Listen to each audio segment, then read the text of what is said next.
Écoute, l'accomplissement de notre destinée n'est plus entre les mains de Dieu, c'est dans nos bouches, c'est dans nos lèvres, c'est dans nos paroles, c'est dans ce que nous sortons de notre bouche.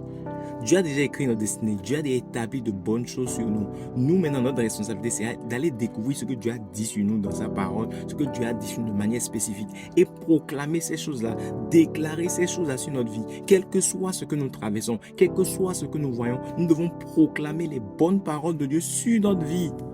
Et c'est ce que le pasteur Karambiri nous a enseigné le dimanche passé.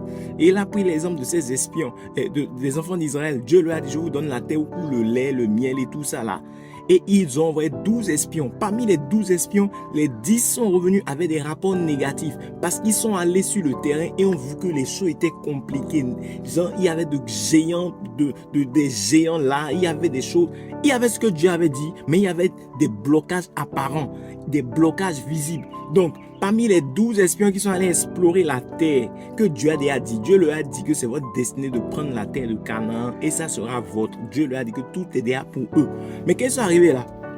Au lieu de proclamer ce que Dieu a dit, ils se sont laissés influencer par les choses qu'ils ont vues. Ils se sont laissés influencer par les géants, par les surveillants, les agents de sécurité. Ils se sont laissés influencer. Ils ne ont pas dit, ah non, parmi les 12, 10 se sont retournés.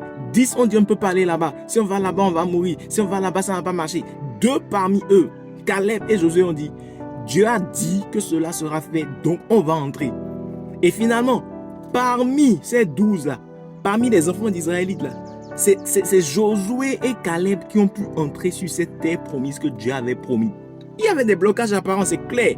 Mais tu dois prendre la décision de proclamer sur ta vie ce que Dieu a dit. De proclamer sur ta vie ce que tu veux voir arriver. Parce que les circonstances te font dire. Satan va utiliser les circonstances pour te faire proclamer de paroles négatives sur ta vie. Si toi, tu acceptes ça comme ça et tu proclames ça comme ça, tu as signé le visa pour la manifestation de ces paroles que tu as déclarées. Le premier prophète de ta vie, c'est toi. Tu deviendras ce que ta bouche dit sur ta vie. Que dis-tu régulièrement sur ta vie? Tu te sers des circonstances pour parler sur ta vie? Non. Écoute-moi, tes paroles peuvent soit te mettre en cage, te mettre en otage ou te céder le passage, te préparer le passage pour que tu entres dans ta destinée glorieuse.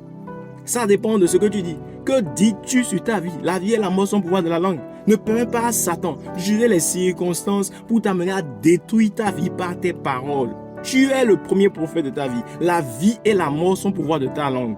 Ta vie et ta mort, financièrement, médicalement, physiquement, mentalement, ça dépend de ce que tu dis. Voilà ce que j'avais à te dire aujourd'hui. On se retrouve demain pour une autre parole.